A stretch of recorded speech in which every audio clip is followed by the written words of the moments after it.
Apakah memberi dalam perjanjian baru mempunyai cara-cara dan peraturan-peraturan tertentu untuk menghitungnya? Saudara Muin, Nader bertanya apakah memberi dalam perjanjian baru memiliki persentase dan peraturan seperti di perjanjian lama di mana ada persepuluhan dan persentase. Apakah perjanjian baru memiliki persentase dan peraturan dalam memberi? Tidak ada jumlah persentase dalam perjanjian baru. Namun kita temukan bahwa ada orang-orang yang memberikan satu persentase dalam jumlah besar. Tidak berarti persepuluhan itu bisa dikatakan salah.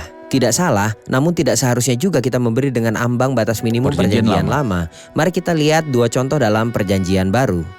Zakheus berkata kepada Tuhan, "Aku akan memberi." Bukan 10%, namun separuh uangnya kepada orang miskin, jadi ia berikan 50%.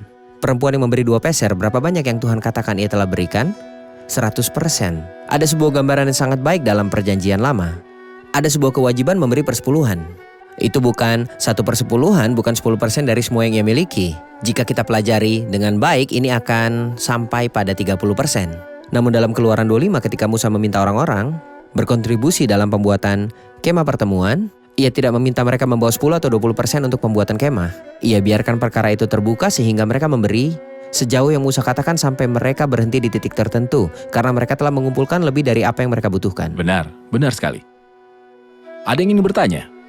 Mengenai keadaan hati, jika ada seseorang yang bekerja dalam suatu lingkungan non-Kristen dan ia berusaha bersaksi tentang Kristus dengan suatu niat yang murni serta hati yang penuh kebenaran melalui memberi dan melayani mereka yang ada bersamanya, jadi terkadang bertentangan dengan kehendaknya, hal-hal itu jelas bagi orang-orang dan ia terkadang ingin mereka muncul untuk bersaksi tentang Kristus. Apakah ini bertentangan dengan perkataan Kristus? Baik, silakan.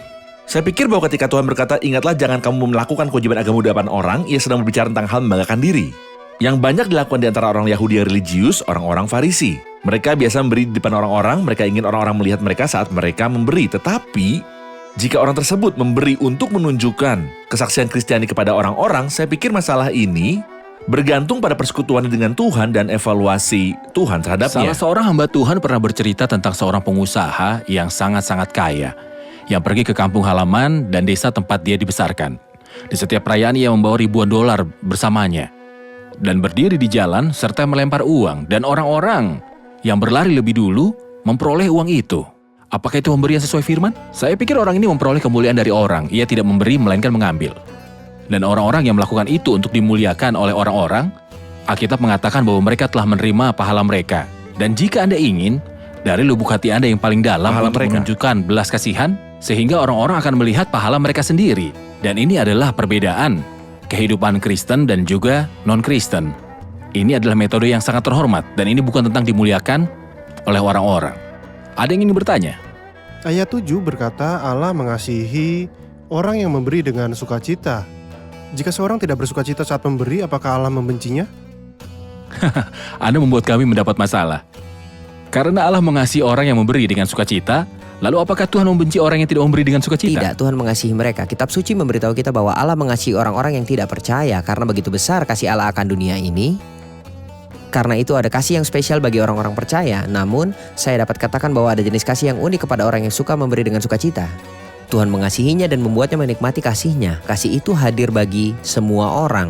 Namun, siapa yang paling dapat menikmati kasih Tuhan kepadanya? Orang yang berbagi dengan Tuhan perasaan dan emosinya terhadap orang lain.